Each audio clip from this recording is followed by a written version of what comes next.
अध्याय 2। क्या आप अमेरिकन सपने के लिए फांसा फेंक रहे हैं? एक दोपहर में मैंने घोड़ों की रेस में $10,000 गंवाए। उन्हें वापस प्राप्त करने के लिए मेरे 10 साल और $1,00,000 खर्च हुए। मिकी रूनी। इतिहास के दीर्घ और जोरदार विस्फोट में कैलिफोर्निया गोल्ड रश एक फटाके की तरह था, जिसका अस्तित्व शुरू से अंत तक 5 सालों तक था। फिर भी इस पटाखे की आवाज से आने वाले सालों में कम नहीं हुई। हर नई पीढ़ी के साथ वह आवाज और ही जोरदार होती आई है। क्यों? व्यंग्यात्मक बात यह है कि इस गोल्ड रश का चिरस्थायी असर अर्थशास्त्र पर नहीं पड़ा, मनुष्य की सभ्यता पर पड़ा। पत्थर को टुकड़े टुकड़े करने वाली खोदनी की तरह गोल्ड रश ने संपत्ति का निर्माण करने के प्रचलित सिद्धांतों को चकनाचूर कर दिया। देखिए कि गोल्ड रश के पहले लोगों का विश्वास था कि संपत्ति का निर्माण करने के लिए जिंदगी भर मेहनत करने की जरूरत होती है। उनका मानना सही भी था। एक समृद्ध खेत विकसित करने के लिए जी तोड़ मेहनत के कई साल गुजरते थे। मगर गोल्ड रश के बाद लोगों की धारणा बदल चुकी। उन्हें लगने लगा कि लंबे साल में गुजरने के बजाय नसीब अच्छा होगा तो एक ऐसा सुनहरा क्षण आएगा कि तुम एक झटके में संपत्ति का निर्माण कर सकते हो। इतिहासकार H.W. ब्रांड्स ने अपनी द एज ऑफ गोल्ड और the California gold rush in आकर्षक किताबों में ऐसा सिद्धांत प्रस्तावित किया है कि यह गोल्ड रश इतिहास की एक ऐसी प्रभावी घटना है कि जिससे सर्वसाधारण लोगों का दुनिया को देखने का रवैया इतना बिखेर दिया कि जैसे कि भूकंप हुआ है। गोल्ड रश ने अमेरिकन लोगों की अपनी नियति और देखने की नज़र बदल डाली। एक झटके से अमीर बनने की संभावनाएं पुराने मेहनत के और धीरे धीरे संपत्ति इकट्ठे करने के नैतिक मूल्यों को उखाड़ दिया। गोल्ड रश के बाद एक नया अमेरिकन सपना उदित हुआ। अकस्मात मिलने वाला धन हर एक व्यक्ति को मिल सकता है, ऐसा स्थायी दृढ़ विश्वास। अटलता और मित व्ययिता को जितना महत्व था उतना ही महत्व नसीब और निडरता को मिल गया। नसीब की विरासत आगे बढ़ना। इस बारे में H.W. ब्रांड्स का निरीक्षण बिल्कुल सही है। अमेरिकन सपने के केक का अपना टुकड़ा पाने के लिए किसकी जरूरत होती है, इसके बारे में लोगों को जो विचार थे उनको गोल्ड रश ने हमेशा के लिए बदल दिए। गोल्ड रश में बहुत थोड़े लोग अमीर बने, मगर उनकी प्रसिद्धि की लहर ने पूरे देश को धो डाला और अपनी लालच की सिंचाई करने वाले सर्वसाधारण लोग अपना होश खो बैठे। उनके लिए अनुभव जनित अमेरिकन व्यावहारिक ज्ञान की कोई कीमत ही नहीं थी। इस प्रकार गोल्ड रश की वजह से अमेरिकन चेतना में फटाफट अमीर बनने की मानसिकता ने प्रवेश किया। 1849 के उन लोगों ने नसीब की विरासत की देन दुनिया को दी थी। दुर्दैववश विगत 150 सालों तक यह विरासत हस्तगत न हो सकी। वह सिर्फ और ही मजबूत हो गई थी। उसके परिणाम स्वरूप 10 लाख लोगों में से 10 व्यक्ति 3 ल में मतलब लास वेगास लॉटरी और लॉसूट्स में अमेरिकन सपने के लिए फांसा फेंक रहे थे। सुनिए, 1849 के लोगों की गलती को मत दोहराइए। अगर आपने उसे दोहराया तो आपकी भी हालत वैसी ही होने वाली है, हताश, उदास और टूटी हुई। 1849 के उन लोगों ने फटाफट अमीर बनने की योजना को खरीदा और अंत में उनका दिवाला निकल गया। मगर रिटेलरों ने चतुर और स्थिर योजना में पैसा लगाया और अंत में वे धनाढ्य बन गए। हाँ, किसी को तो लॉटरी मिलनी ही है, परंतु यह व्यक्ति आप ही होंगे ऐसा संभावना नहीं है। इसलिए अपने आप को धोखा देना छोड़ दीजिए। नए अमेरिकन सपने में अपना पैसा गंवाना छोड़ दीजिए। उसे करना शुरू कर दीजिए, जिससे असली अमेरिकन सपना सच हो सकता है, जो साबित हो चुका है और असली है। ऐसे अवसरों को देखने के लिए जाइए गोल्ड रश युग के रिटेलरों की तरह। असली अमेरिकन सपना विरुद्ध नया अमेरिकन सपना। नए अमेरिकन सपने की बहस करने के पहले मुझे यह स्पष्ट कर देना चाहिए कि असली अमेरिकन सपना क्या है। यह सपना सिर्फ यूनाइटेड स्टेट्स की भौगोलिक सीमाओं में ही बंधा हुआ है, ऐसा मैं नहीं मानता। दुनिया के हर मुक्त राष्ट्र में यह सपना पिछले 100 सालों में फैला हुआ है। हाँ, अमेरिकन सपने को सिरजा अमेरिकन क्रांति ने और उसे सींचा मुक्त उद्यम ने, परंतु इस सपने को अपनाने वाले लोग दुनिया के हर महाद्वीप में हैं। इस सपने ने अरबों लोगों के दिलों को छुआ है, इसलिए आज अमेरिकन सपने को विश्वव्याप्त अमेरिकन सपना कहना उचित होगा। जहाँ जहाँ आजाद लोग हैं और जहाँ जहाँ मुक्त मार्केटों का अस्तित्व है, वहाँ वहाँ असली अमेरिकन सपने के लिए हाथ पैर मारने वाले लोग होते हैं। तो सवाल उठता है, अमेरिकन सपने को लोग कैसे हथियाते हैं? गोल्ड रश के पहले हर कोई मानता था कि अमेरिकन सपना प्राप्त करने के लिए एक ही मार्ग है। वह पुराना मार्ग मेहनत का, अनुशासन का, त्याग और दृढ़ता का। हाँ, आज भी कई लोग इसी शाश्वत मूल्यों को अपनाकर अपना अमेरिकन सपना हासिल करने के लिए कोशिश करते हैं। दुर्भाग्यवश गोल्ड रश की वजह से सफलता के बारे में यह पुराना रवैया जो था, उसकी जगह फटाफट अमीर बनने का तथाकथित सिद्धांत आ गया है। और सबसे बुरी बात यह है कि यह मेहनत को अर्थहीन करने वाले इस नए सिद्धांत को पानी डालने का काम यूएस सरकार ही कर रही है। फसल न भरी ढाल को ग्रीस लगाती है सरकार। मेहनत को अर्थहीन करने वाले नए अमेरिकन सपने के आधार बनते हैं। 3 ल लास वेगास लॉटरी और लॉस वेगास के ये तीनों ल सुस्त लोगों के लिए स्वर्ग है। कुछ भी काम मत करो और विपुल धन पाओ। इसका दुख भरा अंश यह है कि भूमध्य बरसाती जंगलों में पनपने वाले बॉस की तरह बढ़ने वाले इन 3 ल के लिए सरकार ही बागबान का काम निभा रही है। 1970 में नेवादा और न्यू जर्सी छोड़कर 50 राज्यों में जुआ खेलना अवैध था। आज 28 राज्यों में जुआ खेलना वैध है और उससे हर साल $63 बिलियन की कमाई होती है। पूरे देश में जुआ तेजी से फैल रहा है। जुए के परिणाम स्वरूप टूटे हुए घर, दर्जनों राज्य जुए को प्रोत्साहित कर रहे हैं। अमेरिकन इंडियन, रेड इंडियन जनजातियों को कैसीनो खुलवाने के लिए बढ़ावा दे रहे हैं, असली अर्थव्यवस्था विकसित करने के बजाय, ताकि उन राज्यों की जेब टैक्स के पैसों से भर जाए। जब यह लिख रहा हूँ तब 23 राज्यों में रेड इंडियन लोगों ने 87 जुए के अड्डे हैं जहां हजारों लोग काम कर रहे हैं और जिनकी वजह से $10 बिलियन रेवेन्यू हर साल निर्मित होता है।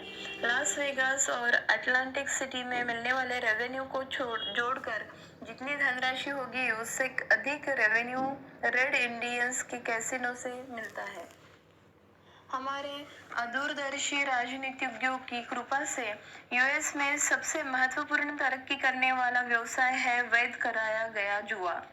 आज यूएस के 90% घर के कैसीनो में 2 घंटे राइड के फासले पर है।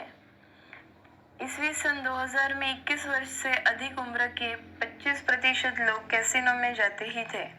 2001 में अमेरिकन जनता ने कैसीनो में $25 बिलियन खर्च कर दिए। जी हाँ, जुआ एक बड़ा व्यवसाय है और दिन ब दिन बड़ा ही होता जा रहा है। ईस्वी सन 2001 में कैसीनो में खर्च किए गए $25 बिलियन और लॉटरी के टिकटों में लगाए गए $38 बिलियन मिलकर होते हैं $63 बिलियन, जो सिर्फ एक साल में जुए में उड़ाए गए थे। यह तो बहुत भारी रकम हो गई। ईस्वी सन 2001 में अमेरिकन लोगों ने कितने पैसे जुए में लुटाए और कितने घरेलू वस्तुओं पर खर्च किए, इसकी जरा तुलना कीजिए। 2001 के घरेलू खर्च का नमूना। घर खर्च किया गया कुल पैसा और खर्च: जुआ, लॉटरी और casino $63 billion, computer hardware software आदि $55 बिलियन, फर्नीचर और बेडिंग $48 बिलियन, खेलकूद के साधन $35 बिलियन, रसोई घर का आदि सामान $32 बिलियन, टीवी, वीसीआर, डीवीडी और वीसीओ कैम $20,000। कितनी अचरज की बात है कि हम अमेरिकन लोग जितना पैसा कंप्यूटर पर खर्च करते हैं, उससे अधिक पैसा जुए में उड़ाते हैं। मगर यह बात सच है और यह हालत और ही बुरी होने वाली है, क्योंकि इस बेकाम नए अमेरिकन सपने की रेलगाड़ी में अधिक लोग चढ़ने वाले हैं। 2. क्या आप लॉसूटस 3 पीस सूट में लॉटरी और लास वेगास की लोकप्रियता बढ़ती ही जा रही है, फिर भी उनके बड़े भाई की लॉसूटस की तुलना में वे फीके पड़ जाते हैं। लेड ने इंश्योरेंस के अध्यक्ष लॉर्ड लेवेड के अनुसार विगत 50 सालों में अमेरिकन न्याय व्यवस्था की कीमत 100 गुना बढ़ गई है। एक साल में यह कीमत 3 लाख बिलियन डॉलर्स के करीब जाती है। हर नागरिक की तनख्वाह 5% टैक्स की जितनी रकम मुकदमेबाजी में जाती है, ऐसा लेविन का कहना है। वे कहते हैं मुकदमेबाजी की वजह से अमेरिकन अर्थशास्त्र इतना क्षीण होता जा रहा है, इतना अपव्यय होता रहा है कि कोई विश्वास नहीं करेगा, क्योंकि इस कीमत को उठाने के लिए बीमे की उच्चतर किस्त ग्राहकों से वसूल करने के सिवाय कोई चारा नहीं होता है। करोड़ों में एक को मिलने वाली लॉटरी में विश्वास करने वाले लोगों का बेतुकापन देखकर आपको हंसी आती ही है, मगर सबसे अधिक बेतुका होने का मान बचकाने लॉसूटस को ही मिलेगा। ईस्वी 2001 में दाखिल किए गए 4 लॉसूटस आपके सामने रख रहा हूँ, जो मुझे बहुत ही हास्यास्पद लगे। कैलिफोर्निया के एक महोदय ने स्थानीय ग्रंथालय में $1,50,000 का मुकदमा दायर किया, क्योंकि उन्हें तीव्र अर्थपूर्ण शाश्वत और कठोर मानसिक व्यथा और भावनिक कष्ट उठाने पड़े जब ग्रंथालय की 10 पाउंड की बिल्ली ने उनके 50 पाउंड के कुत्ते पर हमला किया। न्यूयॉर्क की 4 बहुत ही मोटी लड़कियों ने मैकडॉनल्ड्स पर मुकदमा दायर किया, क्योंकि मैकडॉनल्ड्स की वजह से वे स्थूलकाय बनी है और उनका स्वास्थ्य बिगड़ा हुआ है। मैकडॉनल्ड्स ने उन्हें धोखा दिया है, अपने खाद्य पदार्थों के बारे में कुछ भी न कहकर कि इनका पोषण मूल्य निश्चित रूप में क्या होता है। इलिनॉइस की एक मोहतरमा ने मैकडॉनल्ड्स पर कप का उत्पादन करने वाले वॉलमार्ट पर और अपनी खुद की मां पर मुकदमा दायर किया है। क्यों? गर्म कॉफी से उसका टखना जल गया। उसकी मां की मोटर कार में वॉलमार्ट के कप होल्डर से मैकडॉनल्ड्स की कॉफी पीते समय उसके हाथ से कप गिर गया था।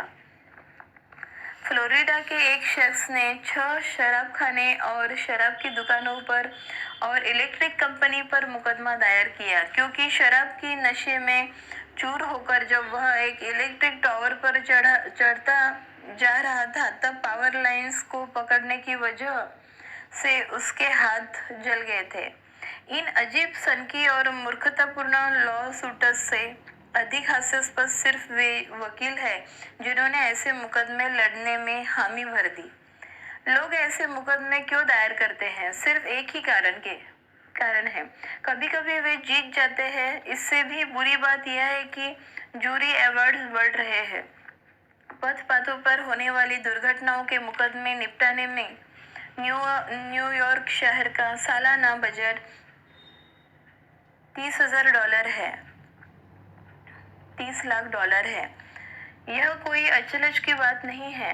अपने सपनों से जुआ खेलना बंद कर दीजिए। अब आपको पता चल गया होगा कि संपत्ति का निर्माण करने के चतुर और स्थिर सिद्धांत की जगह तुरंत और आसान तरीके से अमीर बनने का यह सिद्धांत गोल्ड रश ने किस प्रकार स्थापित किया। लॉसूट्स होने दो, वैध जुआ होने दो या लॉटरी होने दो, दुनिया भर के लाखों लोग अमेरिकन सपने के लिए फांसा फेंक रहे हैं। आपके लिए खबर, अपने सपनों से जुआ खेलने की जरूरत नहीं है।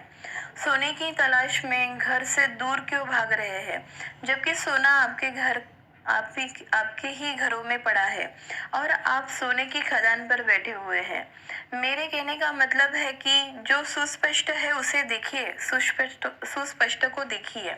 कैलिफोर्निया के गोल्ड रश के दौरान रिटेलरों को यह सुस्पष्ट रूप से दिखाई दे रहा था कि खान से सोना निकलना जोखिम का काम है। यह एक प्रकार का जुआ ही है। और उन रिटेलरों को यह भी साफ साफ दिखाई दे रहा था कि बढ़ती हुई भीड़ को जीवनावश्यक वस्तुओं की पूर्ति करने में इतना खतरा नहीं है। इसमें जोखिम कम और आय बहुत ही ज्यादा है। इसलिए उन्होंने सोने के खेतों में जुआ खेलने से वस्तुओं को फूटकर दाम में बेचना पसंद किया और सुस्पष्ट को देखने के कारण वे अमीर बन गए। आज भी यही लागू होता है। यह बात सुस्पष्ट है कि जुए में जीतने वाले बहुत ही कम होते हैं और हारने वाले बहुत ही अधिक होते हैं। यह बात सुस्पष्ट है कि लास वेगास में और लॉटरी में निरंतर पैसा मिलता है कैसीनो के मालिकों को और सरकारी खजाने को। इसलिए सुस्पष्ट को देखिए।